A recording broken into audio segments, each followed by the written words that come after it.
અમદાવાદ પોલીસે વોકેથોનનું આયોજન કર્યું।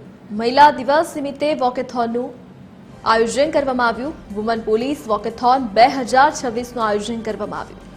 રિવરફ્રન્ટ પર વોકેથોનમાં મહિલા પોલીસ કર્મી જોડાયા।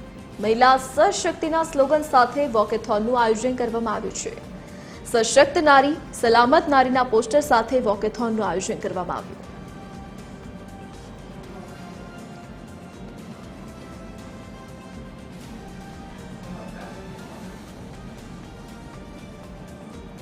रिवरफ्रंट ऊपर आयोजन करवामां आवेल छे। एमां 500 थी ऊपर अहमदाबाद शहर में पुलिस फर्ज बजावता महिलाओं एमां वॉक भाग लई रही छे।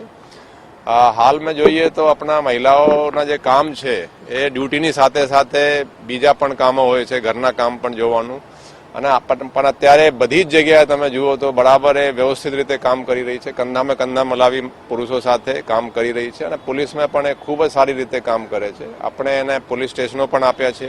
ઘણા પોલીસ સ્ટેશનોમાં થાના અમલદાર તરીકે ઇફેક્ટિવલી કામ કરી રહી છે। તો આંતરરાષ્ટ્રીય વુમન્સ ડેના અનુસંધાને હું એડવાન્સમાં તમામને શુભેચ્છા પણ પાઠવું છું। મહિલા પોલીસ દ્વારા જે વોકાથોન છે તેનું આયોજન કરવામાં આવ્યું છે। મહિલા સશક્તિકરણ અને મહિલા આયોજન જે પણ મહિલાઓ છે તેની ફિટનેસ માટે પણ આજે આયોજન કરવામાં આવ્યું છે। વુમન્સ ડેના લીધે અલગ અલગ પ્રોગ્રામો મહિલાઓને લગતા કરવામાં આવ્યા છે, જેને લઈને સીપી સાહેબ દ્વારા આ ફ્લેગ ઓફ કરીને તમામ જે મહિલા પોલીસ કર્મીઓ છે તેને વોકેથોનનું શરૂઆત કરવામાં આવી છે અને દરેક પોલીસ સ્ટેશનની જે મહિલા પોલીસ કર્મીઓ છે તેના દ્વારા વોકેથોનનું રિવરફ્રન્ટ ખાતે આયોજન કરવામાં આવ્યું છે અને તેમાં દરેક પોલીસ સ્ટેશનની મહિલાઓએ ભાગ લીધો હતો। કેમેરા પર્સન તુષાર સાથે બૃંદા રાવલ, TV13 અમદાવાદ।